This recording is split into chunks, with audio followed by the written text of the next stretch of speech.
you are looking at what I believe to be the finest Bultaco Pursang 360 that I've ever seen. Certainly here, the nicest one that's ever graced the doors of the New England Motorcycle Museum.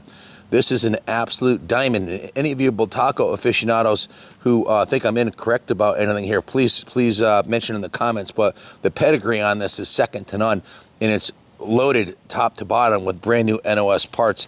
It's truly a no expense spared frame off rebuild and restoration by the ultimate Bultaco experts at Hughes Bultaco, who are in this industry known to be the best. It's absolutely the finest Pursang 360 I've ever seen. Carefully restored to OEM, original equipment manufacturer, factory spec, with no labor or parts budget cap. There was no thought to, geez, let's cut a couple corners, or what's it going to cost. It was, let's make this the best Pursang 360 that you could possibly do. Hugh Weaver himself rebuilt this motor and the crank up. Show him the triple clamps up close. Get in close and personal on this thing, starting up with the levers and grips and work your way down. And I'll go over the list here. Hugh Weaver, again, rebuilt this motor himself from the crank up. It has never been started. It is brand new. Put a borescope in the cylinder, you'll see it's brand new. Now the fuel tank is not only perfect, but it's a new old stock. That's not a rehashed tank. That's not a rebuilt tank. This is a new old stock, which is basically, I'll call that Unobtanium. It may be the only and the last one available on the planet.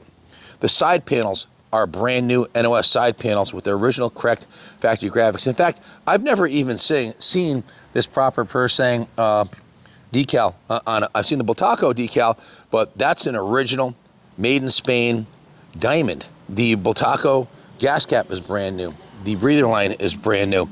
Again, fuel has never been inside this gas tank. It's an absolute diamond.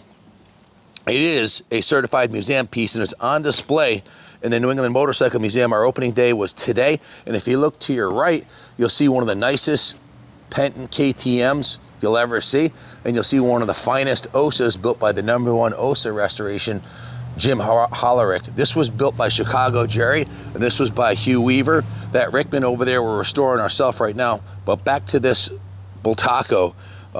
This is a certified museum piece. I'm confident it belongs at the AMCA Winner's Circle, and any of you aficionados can inform me if there's a non-correct item on here. Zoom in, show them the rims up close, the spokes up close, the knobbies, the brakes, the logo on the Bultaco logo on the forks.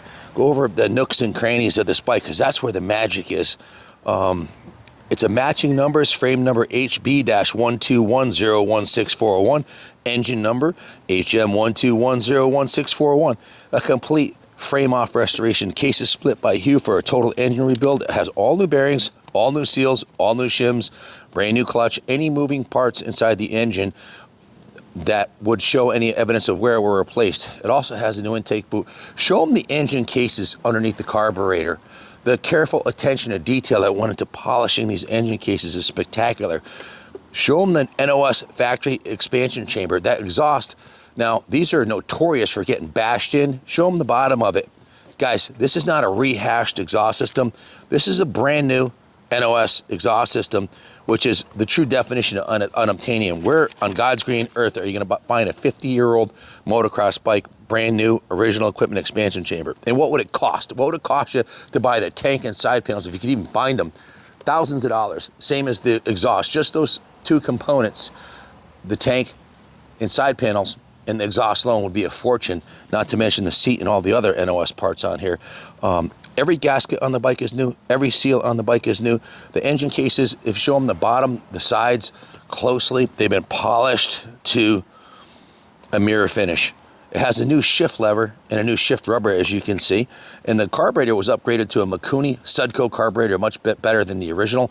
So this thing would be an absolute rocket ship. If you can't pull a whole shot in this in the 70s class with this 360 big bore Bultaco, you effed up. But is it too nice to ride? You got to ask that question. I, frankly, would not take this across the street and do a third gear wholly on it, because it's just too nice. It's perfect.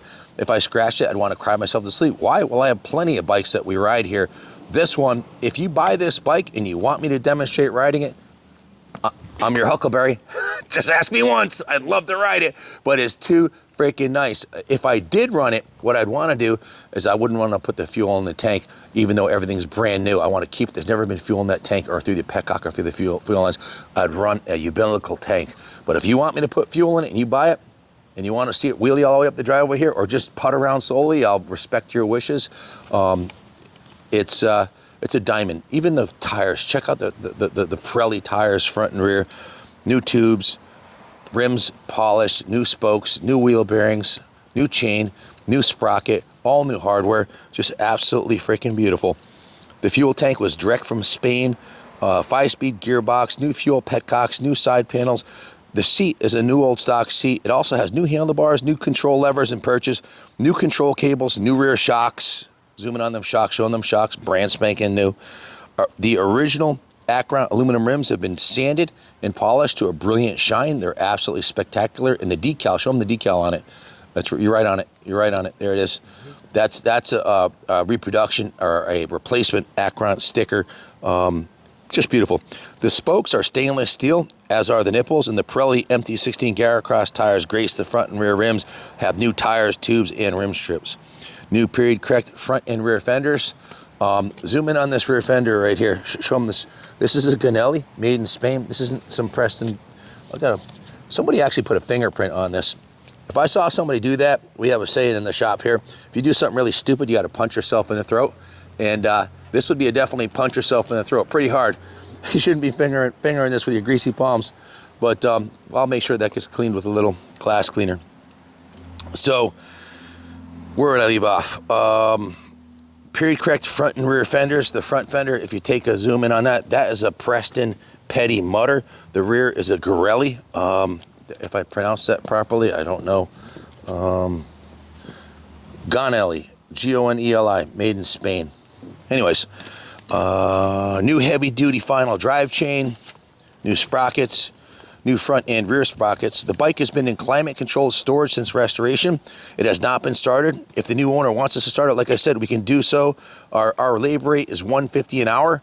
On a new build bike, we would budget for a 3 to 6 hour period for break-in, tuning, and bug fixes before it is capable to take to the races if you so desire. So if you want to ride and race this thing, we'll have Wizard go through, jet it, make sure the air filter and everything's perfect, run it through 3 heat cycles and ride it. We can even put it on the dyno for you. If that's your desire, you want to race it, we will do it for you. We'll be your Huckleberry there too if you want us to get it ready to race. Frankly, I'd pick one that